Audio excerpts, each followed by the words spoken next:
Hello दोस्तों, नमस्कार। स्वागत है आप सभी का मेरे YouTube channel e learning classes में। उम्मीद करता हूँ कि आप बहुत अच्छे होंगे। देखना, आज काफी दिनों के बाद मैं क्लासेस लेकर आया हूँ आपके लिए। इससे पहले हमने जो क्लासेस पढ़ी है उसमें हिस्ट्री, पॉलिटी और ज्योग्राफी की क्लासेस में करा चुका हूँ। जो मेरे चैनल से आज पहली बार जुड़े हैं, चैनल को सब्सक्राइब कर लो, जिससे कि सारी वीडियोस आपको टाइम से मिलती रहे। और मैं डेली करंट अफेयर्स भी आपके लिए कराता हूँ, उससे भी जुड़े रहे, क्योंकि एग्जाम के लिए सबसे ज्यादा इंपॉर्टेंट होती है करंट अफेयर्स। करंट अफेयर्स का वेटेज लगभग किसी भी पेपर के लिए 25%, 30% के लगभग रहता है। तो आज का जो हमारा टॉपिक होगा वो होगा पॉलिटी वाला टॉपिक। जिस पॉलिटी वाले टॉपिक को मैंने लास्ट टाइम आपको पढ़ाया था, उसी टॉपिक को मैं कंप्लीट करूंगा। आज हो या अगली वीडियोस में हो, उसको पूरा कंप्लीट करने के बाद फिर आएंगे हम कॉन्स्टिट्यूशंस, हिस्ट्री ऑफ कॉन्स्टिट्यूशंस, संविधान का जो भी इतिहास होगा उसके बारे में हम चर्चा करेंगे। तो आज की वीडियो में हम शुरू करने वाले हैं आपके लिए।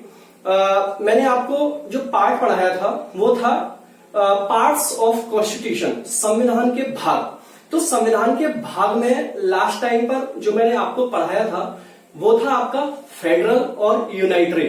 फेडरल को हम हिंदी में बोलते हैं संघात्मक और यूनाइटरी को हम हिंदी में बोलते हैं एकात्मक। ये वाले पार्ट्स को मैंने कंप्लीट कराया था लास्ट वीडियो के अंदर।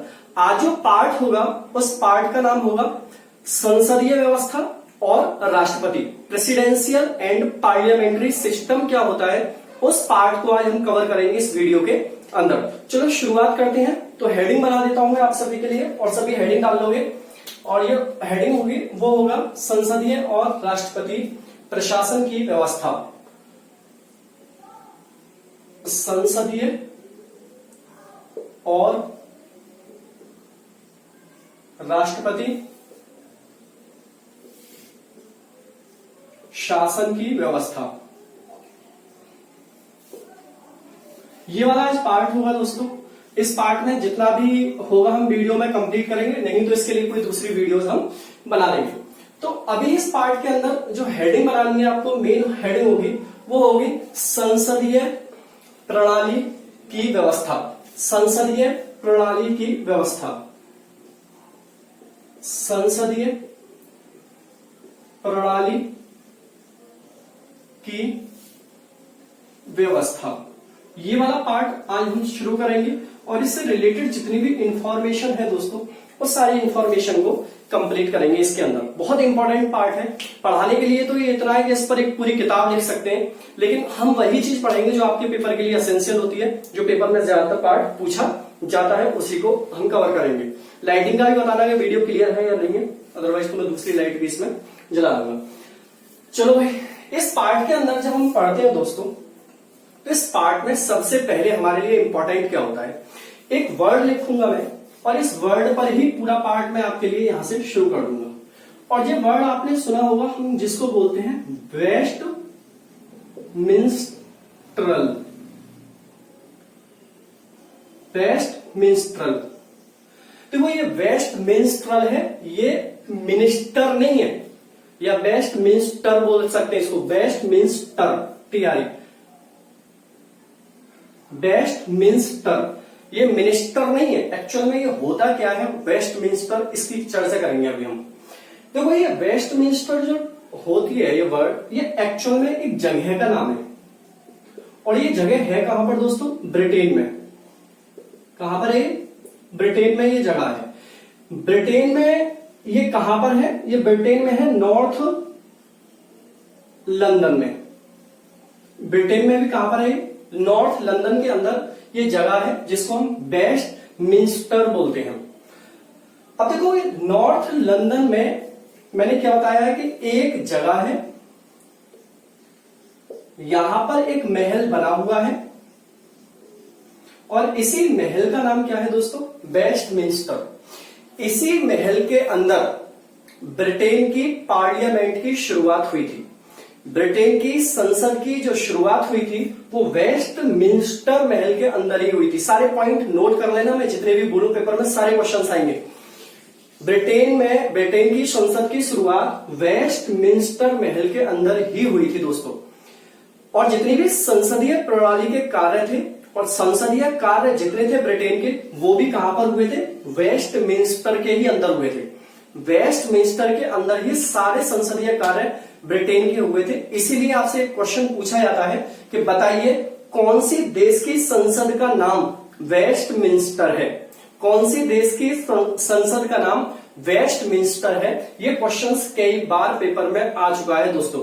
बिल्कुल इसका एग्जांपल जैसे मान लो, बहुत आसान तरीके से समझने के लिए, जैसे आपसे अगर पूछा जाए कि बताइए भारत की संसद का नाम क्या है, तो भारत की संसद को हम संसद बोलते हैं, लेकिन अगर हम इसको रिप्रेजेंट करते हैं ना किसी दूसरे देश में जाके, जैसे मान लो अभी मैं मान लो हमारे प्रधानमंत्री या राष्ट्रपति जी हमारे श्रीलंका में कोई भाषण दे रहे हैं, या फिर मान लो चाइना के अंदर भाषण दे रहे हैं, या अमेरिका में बोलेंगे, तो वो क्या बोल देते हैं? रायसीना हिल्स। ये बहुत इंपॉर्टेंट है जो वर्ड मैंने बताया है। तो हमारी संसद को रायसीना हिल्स भी कहते हैं, क्योंकि हमारी जो संसद बनी हुई है वो रायसीना हिल्स पर बनी हुई है। रायसीना हिल्स एक पहाड़ी है जो अरावली पर्वत का पार्ट है दोस्तों।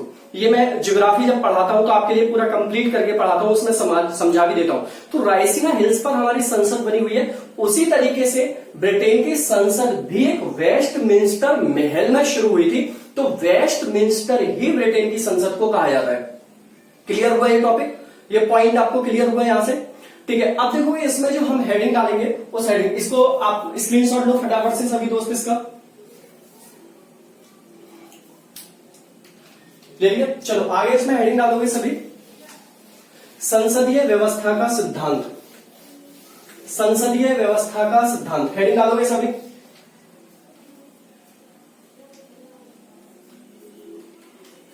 संसदीय व्यवस्था का सिद्धांत।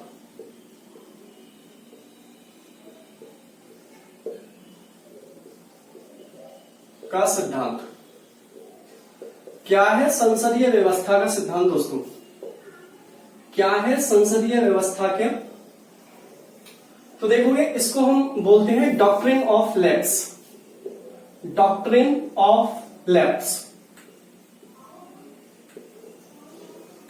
डॉक्ट्रिन ऑफ लैप्स इसको बोलते हैं, या इसको हम बोल सकते हैं शक्तियों का सिद्धांत।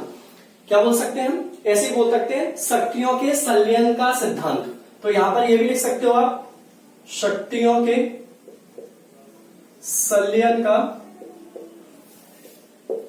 सिद्धांत। इसको क्या बोल सकते हैं हम?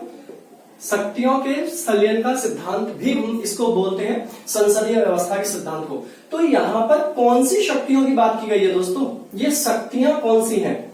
तो ये शक्तियां होती हैं जिसको हम बोलते हैं लेजिस्लेटिव, लेजिस्लेटिव, इसके अलावा एग्जीक्यूटिव,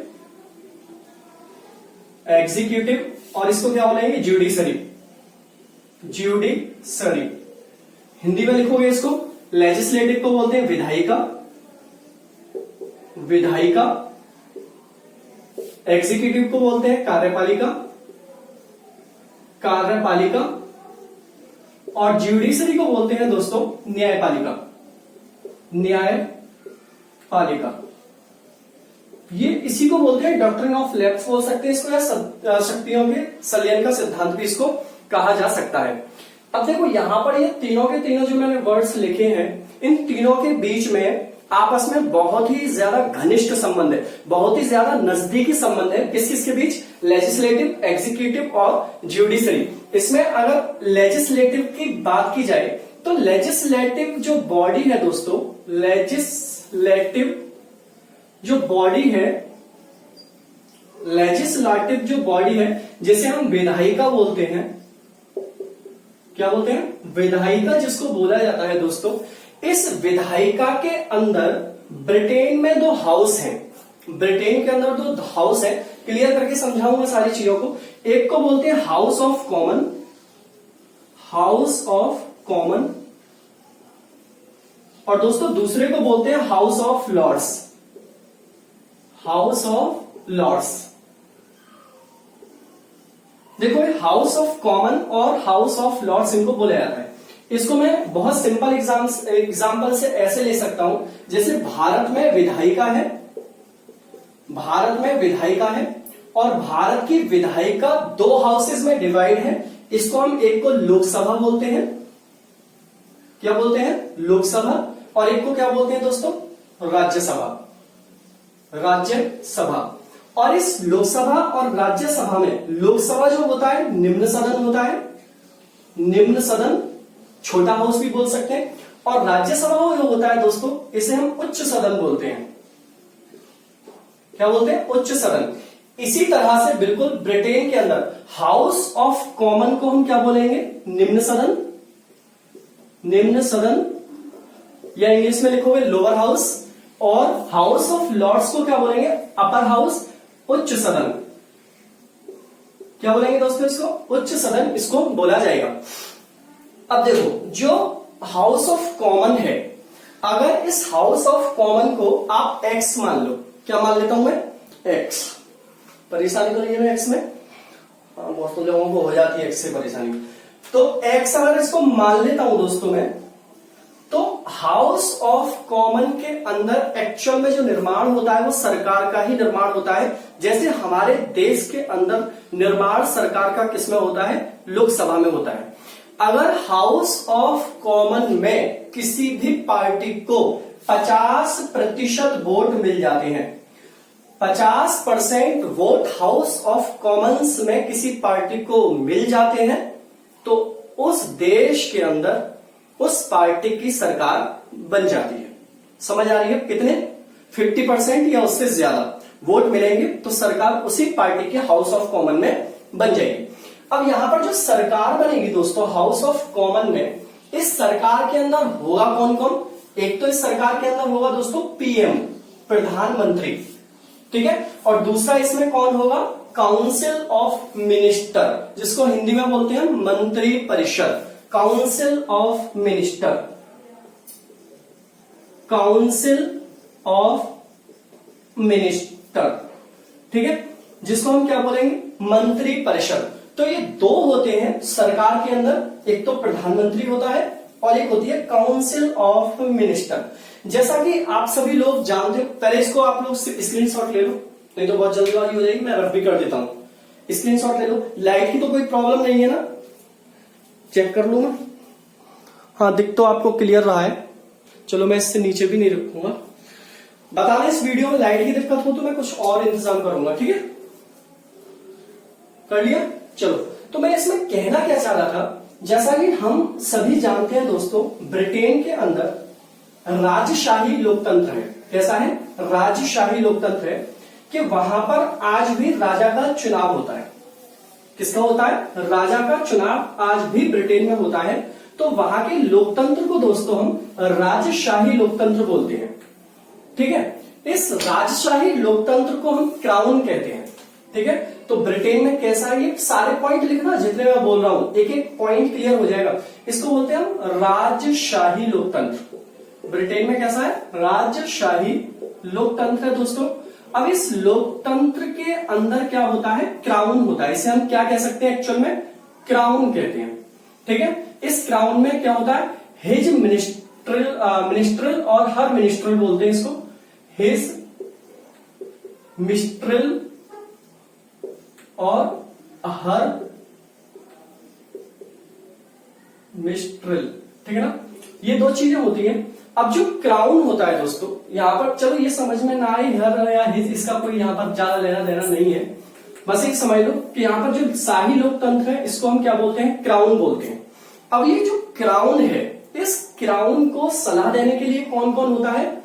पीएम, जो सरकार के अंदर था, अभी मैंने आपको बता के आया हूं। दूसरा council of minister, council of minister, ये क्या करते हैं दोस्तों? यहां पर ये दोनों के दोनों, काउंसिल ऑफ मिनिस्टर और पीएम, इस क्राउन को सलाह देने का काम करते हैं। एक तरीके से मैं आपको बहुत अच्छे शब्दों में इसे समझाऊं तो आप क्राउन को बिल्कुल ऐसे मान लो जैसे हमारे देश के अंदर राष्ट्रपति। देखो अच्छे से, बहुत अच्छे से समझ में आएगा आपको। क्राउन को ऐसे मान लो जैसे हमारे देश के अंदर होता है दोस्तों प्रेसिडेंट। ना तो हमारे देश में प्रेसिडेंट को कोई पावर होती है, और वैसे ही ब्रिटेन के अंदर क्राउन को भी कुछ पावर नहीं होती है, ठीक है। ना तो हमारे देश में राष्ट्रपति के पास कोई शक्ति नहीं है, आप जानते ही हो। एक मुखौटा बना के बैठा रखा है। सारे काम कौन करता है यहाँ पर? प्रधानमंत्री और मंत्रिपरिषद, क्योंकि यही सरकार होती है एक्चुअल में। बाकी और इसी तरीके से ब्रिटेन में भी क्राउन जो होता है, ये भी एक तरीके से मुखौटा होता है। इसके पास भी कोई शक्ति यहां पर नहीं होती है, ठीक है। क्योंकि ये जो होते हैं लोग, ये नॉमिनल हेड होते हैं। कैसे हेड होते हैं? नॉमिनल हेड, एक तरीके से नॉमिनेट होकर आते हैं, इसके जो सदस्य होते हैं ज्यादातर। वैसे तो प्रेसिडेंट का इलेक्शन होता है हमारे देश में, लेकिन इनडायरेक्ट वे में होता है, डायरेक्ट वे में हमारे यहाँ पर इलेक्शन प्रेसिडेंट का नहीं होता है, तो इसको हम नॉमिनल हेड बोलते हैं। अब यहां पर जो संसदीय सरकार संसदीय प्रणाली है, और इस संसदीय प्रणाली के अंदर ये जो सरकार होती है, इस सरकार के अंदर जो प्रधानमंत्री और मंत्री परिषद है, ये प्रधानमंत्री और मंत्री परिषद निचले सदन के प्रति उत्तरदायी होते हैं, रिस्पॉन्सिबल होते हैं। मैं रिपीट करूंगा इस वाले पॉइंट को पूरे को जो मैंने अभी बोला है। मैंने क्या बोला है कि यहां पर जो संसदीय प्रणाली है, संसदीय, देखो अपने देश से जोड़ के रखना है सारी चीजों को, भारत से जोड़ के रखना है ब्रिटेन को पूरे को। संसदीय जो प्रणाली है दोस्तों, यहां पर उस संसदीय प्रणाली में जो सरकार है, इस सरकार में जो पीएम है और मंत्री परिषद, या इसको काउंसिल ऑफ मिनिस्टर बोल सकते हैं, जो मंत्री परिषद है, सरकार और मंत्री परिषद, ये दोनों के दोनों, या ये पूरी सरकार हम कह सकते हैं, ये किसके प्रति उत्तरदायी होती है? ये निचले सदन के प्रति उत्तरदायी होती है। अभी मैं आपको बता के आया कि निचला सदन कौन सा होता है दोस्तों। जैसे आप अगर भारत की बात करो, इंडिया की बात करो, तो भारत में निचला सदन होता है लोकसभा, लोअर हाउस बोलते हैं, जबकि ब्रिटेन के अंदर निचला सदन जो होता है उसे हाउस ऑफ कॉमन बोलते हैं। अब देखो, ये जो निचला सदन होता है, पीएम और मंत्री परिषद, इसे हम निचले सदन के प्रति उत्तरदायी होते हैं। इनकी कहानी बिल्कुल ऐसे मान लो जैसे ये बिल्कुल एक साथ बैठकर खाएंगे पिएंगे, एक साथ कहीं भी जाएंगे, एक साथ ही होगा इनका। ये साथ तैरेंगे, साथ डूबेंगे, साथ मरेंगे, साथ जिएंगे, बिल्कुल इनका एक क्या होता है, आपस में घनिष्ठ रिलेशन होता है। किसके अंदर? मंत्री परिषद और पीएम के अंदर ये घनिष्ठ रिलेशन आपके लिए देखने मिला। क्योंकि यहां पर जो होता है, एक तरीके से मैं ये कह सकूं दोस्तों कि कार्यपालिका जो एग्जीक्यूटिव है, दूसरा पॉइंट मैं लेके चल रहा हूं यहां पर लेजिस्लेटिव के बाद एग्जीक्यूटिव, कि यहां पर जो लेजिस्लेटिव होती है वो एक्चुअल में जो एग्जीक्यूटिव होती है, कार्यपालिका होती है, वो एक्चुअल में विधायिका के प्रति, लेजिस्लेटिव के प्रति रिस्पॉन्सिबल होती है। मैं क्या बोल रहा हूं, इस पॉइंट को भी मैं नोट कराऊंगा, नोट कीजिए पॉइंट को। देखो ये बहुत इंपॉर्टेंट है, आपको ये कोई नहीं समझाने वाला जितनी डिटेल्स में मैं आपको समझा रहा हूं। अगर ये कहानी आपको समझ में आ गई, कॉन्स्टिट्यूशन आपके दिमाग में बैठ जाएगा पूरा, कोई परेशानी कॉन्स्टिट्यूशन में कभी नहीं होगी आपके लिए। तो इस वाली वीडियोस को आप 2 से 3 बार देखना, तब ये टॉपिक क्लियर होगा पूरे पूरा आपका। तो देखना मैं क्या कह रहा हूं यहां पर, कि ये जो कार्यपालिका होती है जिसको हम एग्जीक्यूटिव बोलते हैं दोस्तों, ये एग्जीक्यूटिव किसके प्रति रिस्पॉन्सिबल होती है? रिस्पॉन्सिबल किसके प्रति होती है दोस्तों? ये रिस्पॉन्सिबल होती है लेजिस्लेटिव के प्रति। लेजिस्लेटिव को हम क्या बोल सकते हैं? विधायिका। कि यहां पर एग्जीक्यूटिव रिस्पॉन्सिबल होती है लेजिस्लेटिव के प्रति। तो दूसरे शब्दों में हम ये इस तरीके से भी कह सकते हैं कि लेजिस्लेटिव एग्जीक्यूटिव को नियंत्रित करती है। क्या करती है? नियंत्रित करती है। या हिंदी में बोलना चाहे तो ऐसे कि विधायिका कार्यपालिका को नियंत्रित करती है। जब कभी ऐसा हो कि विधायिका कार्यपालिका को नियंत्रित करे, तो ऐसी व्यवस्था को ही दोस्तों संसदीय शासन प्रणाली की व्यवस्था कहा जाता है। रिपीट करूंगा सेंटेंस, कि जब कभी ऐसा हो, कैसा हो दोस्तों, कि लेजिस्लेटिव जो विधायिका है, विधायिका को एग्जीक्यूटिव को नियंत्रित करे, तो ऐसी कंडीशन में जो व्यवस्था होगी उस व्यवस्था को संसदीय शासन प्रणाली की व्यवस्था कहा जाता है। मेरे ख्याल से ये पॉइंट आपको क्लियर हुआ होगा, समझ में आ रहा है। अब देखो यहां पर दूसरी बात मैं ये करूं कि जो सरकार होती है दोस्तों, ये सरकार बहुत बड़े समुदाय, लोगों के बहुत बड़े ग्रुप के द्वारा इस सरकार को नियंत्रित किया जाता है। सरकार को एक बहुत बड़े लोगों के समुदाय के द्वारा कंट्रोल किया जाता है सरकार को। अब देखना, ये सरकार को जो कंट्रोल कर रहे हैं, हमें क्या लगता है संसद में, एक्चुअल में हम क्या सोचते हैं कि संसद सरकार को कंट्रोल कर रही है। हम क्या सोचते हैं कि संसद सरकार को कंट्रोल कर रही है, लेकिन दोस्तों वास्तव में ऐसा नहीं है। जो दिखता है वो नहीं होता है।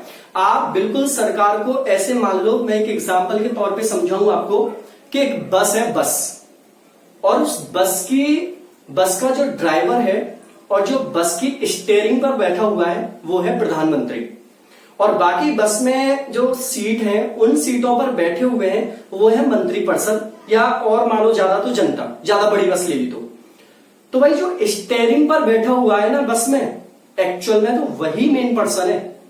उसकी मर्जी है कि बस को कब चलाए, उसकी मर्जी है कि बस को कब रोके, उसकी मर्जी है कि बस को कहां पर रोके।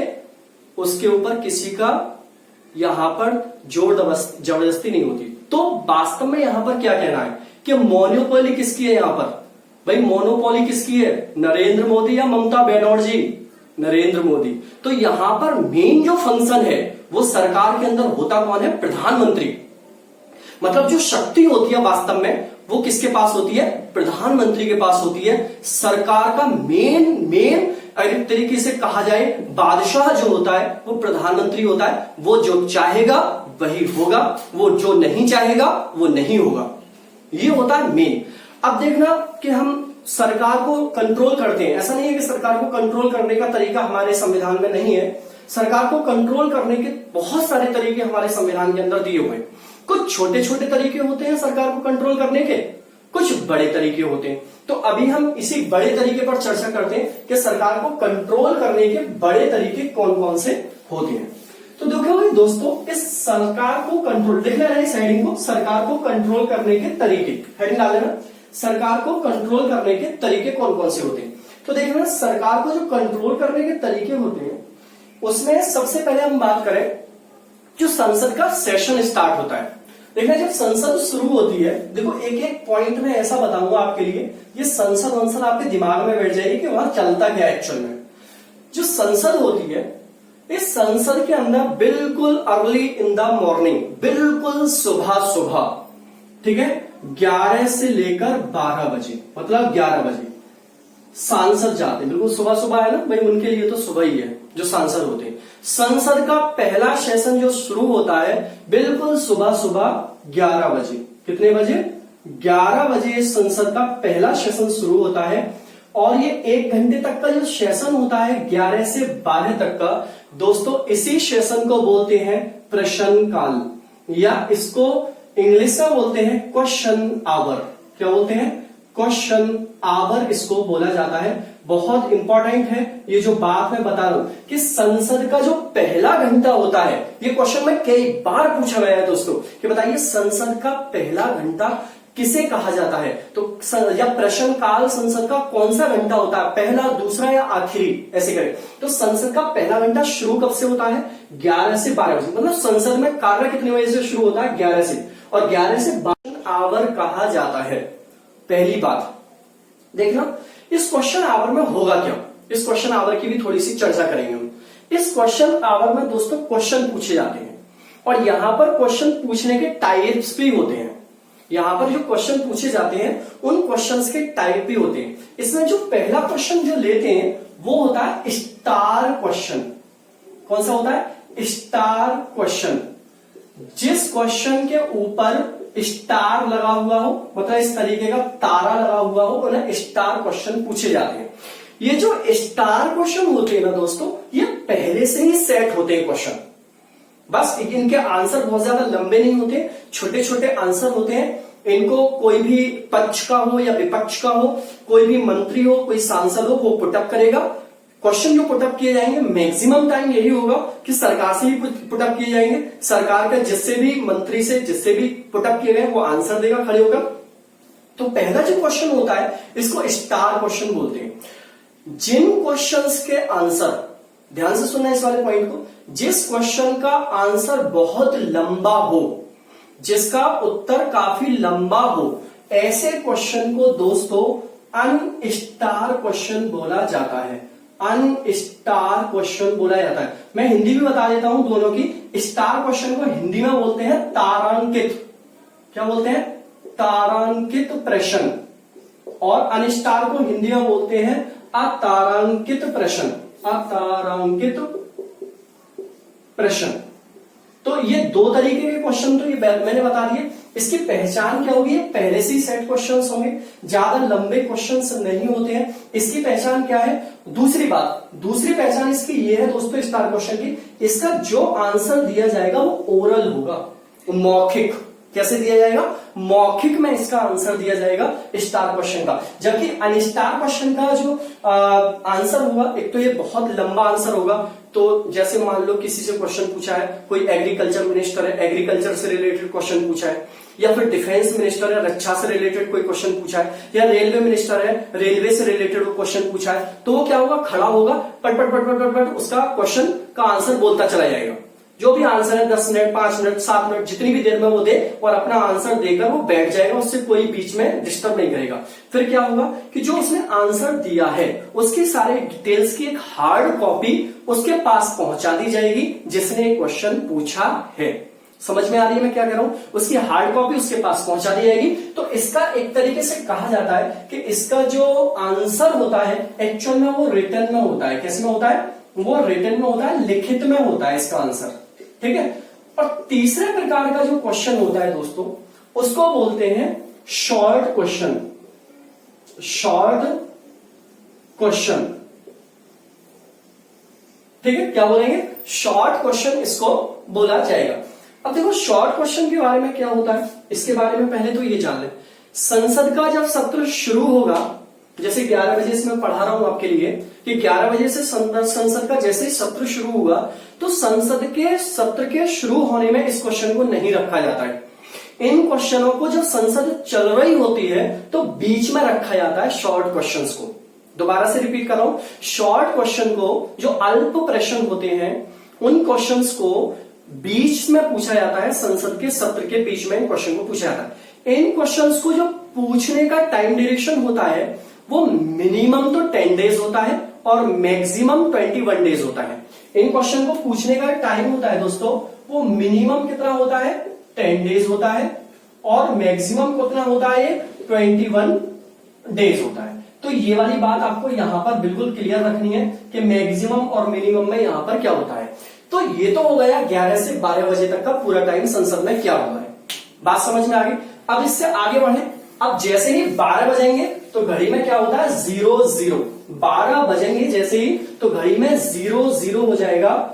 अब 0-0 जैसे ही होगा तो संसद के अंदर जो दूसरा घंटा शुरू होगा, इस दूसरे घंटे को शून्य काल बोला जाएगा।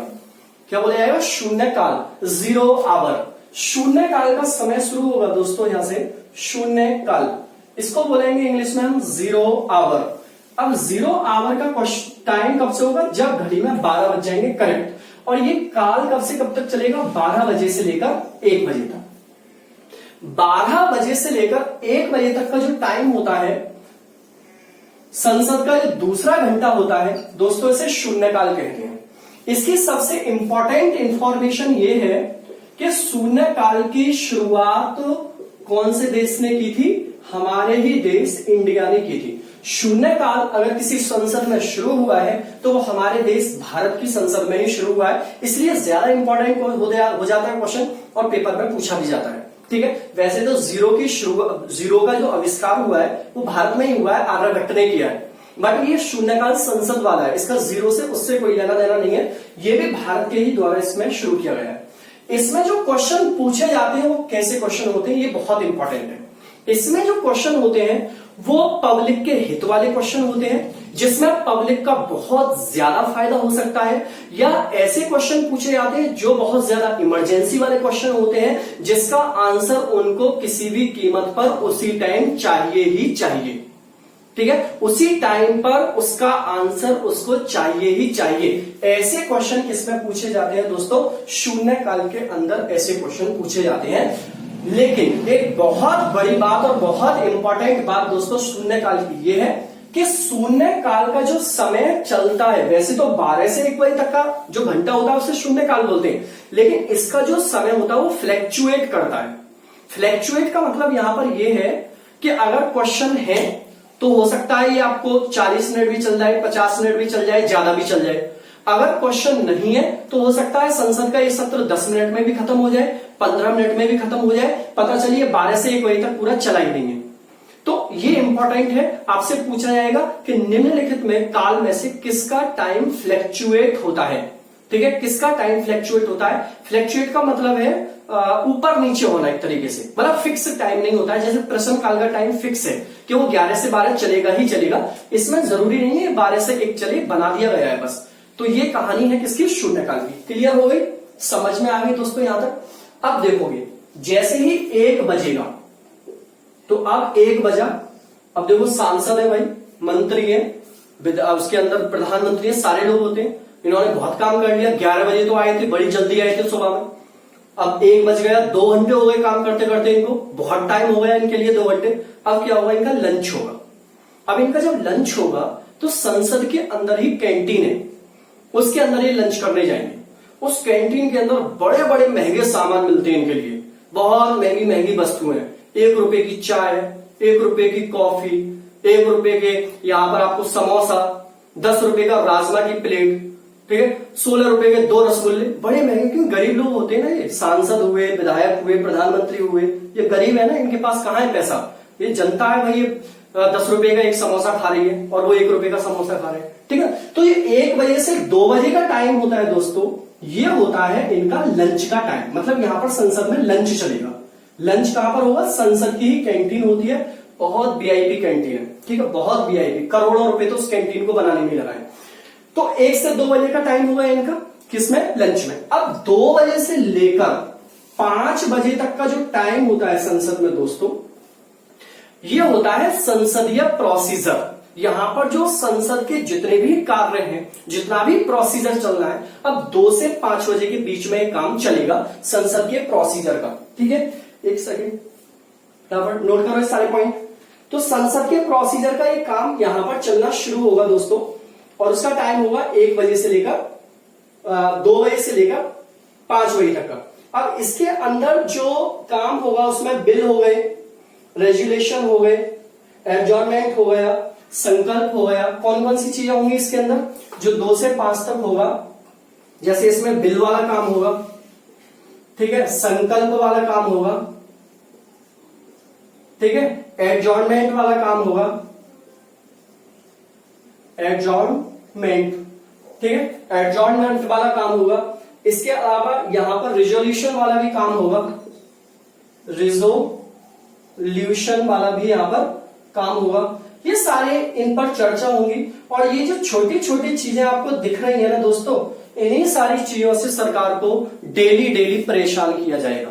कभी बिल के ऊपर चर्चा करके, कभी संकल्प के ऊपर चर्चा करके, कभी एडजॉर्नमेंट के ऊपर चर्चा करके, कभी रेजुलेशन के ऊपर चर्चा करके। ये छोटे छोटे से हथियार होते हैं विपक्ष के पास सरकार को रोज डेली परेशान करने के। जो विपक्ष होता है, जैसे अभी प्रेजेंट में विपक्ष कौन है, कांग्रेस, तो कांग्रेस बीजेपी को रोज परेशान करेगी, जिससे कि जो सरकार है वो कंट्रोल में रहे थोड़ी बहुत। नहीं तो अगर ऐसा नहीं है ना, तो सरकार तानाशाह हो जाएगी। और तानाशाह जो हो जाए ना, क्योंकि जिसके पास शक्ति आ जाए और पावर आ जाए, वो तानाशाही हो जाए ना, तो फिर वो सारी चीजों को खराब कर सकते हैं। तो इसको कंट्रोल करने के काफी सारे तरीके सरकार, इनके विपक्ष के पास होते हैं। इसके अलावा इसमें बजट भी आता है इसी सेशन में। लिख लेना सारे पॉइंट, जो 2 से 5 बजे तक का टाइम बता रहा हूं। बजट आता है इसी सेशन के अंदर। इसी में जो नियुक्तियां होती हैं, जैसे किसी पद के लिए नियुक्ति करनी है, कैग की नियुक्ति करनी है, या फिर आपके लिए किसी प्रेसिडेंट, मिनिस्टर की नियुक्ति करनी है, किसी की भी नियुक्ति करनी है किसी डिपार्टमेंट में, तो सारी नियुक्तियां भी कहां पर होंगी दोस्तों, 2 से 5 बजे के टाइम के बीच में नियुक्तियां पूरी की पूरी होती हैं। तो एक तो ये सारी चीजें यहां पर होती हैं। लेकिन इसके अलावा जो संसद में विपक्ष के पास सबसे बड़ा हथियार होता है, और इस हथियार का जब विपक्ष यूज कर ले और ये हथियार सही ठिकाने पर बैठ गया, समझ लो उसी टाइम पर सरकार खत्म हो जाएगी। और ये हथियार का नाम क्या होता है दोस्तों, इसको बोलते हैं हम नो कॉन्फिडेंस मोशन। क्या बोलते हैं, नो कॉन्फिडेंस मोशन, या हिंदी में बोलते हैं इसको अविश्वास प्रस्ताव। ये इतना खतरनाक हथियार है दोस्तों। वैसे तो विपक्ष ज्यादातर इसे अंधेरे में तीर की तरह चलाता है, और ये तीर अगर ठीक बैठ जाए ना, तो समझ लो सरकार गिर जाएगी। ये इतना खतरनाक होता है कि जब ये प्रस्ताव लाया जाता है विपक्ष के द्वारा, तो सबसे पहली बात तो ये लोकसभा में ही लेकर आएंगे, क्योंकि लोकसभा में सरकार के लिए ही आता है। लोकसभा में आएगा और विपक्ष लेकर आएगा, और ये प्रस्ताव जब रखा जाएगा तो जो सरकार है ना, सरकार की तरफ से अब कॉन्फिडेंस मोशन लाया जाएगा। क्या लाया जाएगा? ये लेकर आई नो कॉन्फिडेंस मोशन, और इनकी तरफ से लाया जाएगा कॉन्फिडेंस मोशन, मतलब विश्वास प्रस्ताव। इसका मतलब क्या है दोस्तों?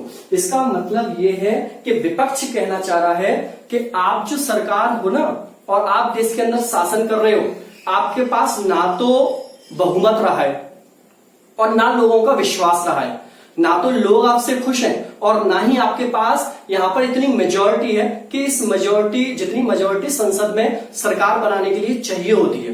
अब क्या है, आप वोटिंग कीजिए। अब यहां पर होगी वोटिंग। अगर वोटिंग में विपक्ष को 50% प्लस 1 वोट मिल गया, 50% से एक ज्यादा वोट अगर विपक्ष को मिल गया इस टाइम पर, तो सरकार खत्म हो जाएगी। और ऐसा अब तक दोस्तों 8 बार हो चुका है। कितनी बार हो चुका है? 8 बार अब तक ऐसा हो भी चुका है। ऐसा नहीं है कि अविश्वास प्रस्ताव से सरकारें समाप्त नहीं हुई हैं, होती हैं। जब सरकार के पास बहुमत ना हो ना, और विपक्ष इस बात को भांप ले। अभी देखोगे कर्नाटक में ऐसा हुआ था। कहां पर हुआ? मध्य प्रदेश में हुआ। रिसेंटली एग्जाम्पल ले लो, मध्य प्रदेश में कमलनाथ की सरकार, क्या हुआ वहां पर? लाए गए कि भाई यहां पर ये कराइए, बहुमत सिद्ध करवाइए सरकार से। बहुमत सिद्ध नहीं हुआ कमलनाथ पे, सरकार गिर गई, शिवराज सिंह चौहान की सरकार बन गई। अब फिर दोबारा से वही आ रहा है, शिवराज सिंह चौहान पर फिर से खतरा मंडराने लगा है। अब कमलनाथ कह रहे हैं कि हम सरकार फिर से बनाएंगे, हमारे पास बहुमत फिर से आ रहा है। तो ये सबसे बड़ा हथियार होता है किसी भी विपक्ष के पास, जो भी विपक्ष में बैठा हुआ है। तो एक इसको लिख लो दोस्तों। दूसरा और लास्ट पॉइंट इसमें लिखोगे आप, सरकार जो होती है दोस्तों, वो लोकसभा के प्रति उत्तरदायी होती है। सरकार जो होती है, ये जो सरकार है, ये किसके प्रति उत्तरदायी होती है? लोकसभा के प्रति उत्तरदायी होती है, रिस्पॉन्सिबल होती है लोकसभा के प्रति, क्योंकि सरकार का जन्म लोकसभा में होता है, सरकार की जननी लोकसभा है, सरकार का जो कुछ भी है वो लोकसभा ही है। अगर लोकसभा नहीं है तो सरकार नहीं है। ये दोनों एक तरीके से ऐसे हैं कि जुड़वा कोई बहन हो एक तरीके से। अगर ये है तो ये नहीं है, ये है तो ये नहीं है। सरकार होगी, लोकसभा होगी, सरकार होगी। अगर इनमें से दोनों में से कोई एक नहीं है तो दोनों ही खत्म हो जाएंगे। इसलिए लोकसभा को हमेशा कैसा सदन कहा जाता है? अस्थायी सदन कहा जाता है। इसको टेम्पोररी सदन कहा जाता है कि लोकसभा आज चल रही है, कल होगी नहीं होगी इसका कोई भरोसा नहीं है। तो देखो, इस संसदीय प्रणाली में अभी मैंने सिर्फ आपको एक छोटा सा टॉपिक इसमें डिस्कस किया है। कल की जो क्लास होगी उस क्लास में मैं राज्यसभा पढ़ाऊंगा कि अब इसमें राज्यसभा का क्या रोल होता है। अभी सिर्फ मैंने इसमें लोकसभा से रिलेटेड रोल पढ़ाया है। तो मेरे ख्याल से क्लास आपको पूरी समझ में आई होगी दोस्तों। तो कमेंट में बताओगे आपने कोई परेशानी हुई हो, कोई चीज समझ में ना आई हो, सारी बातों को कमेंट में बताओगे। चलो दोस्तों, लेता हूं आपसे यहीं से विदा। Tata, bye bye and good night.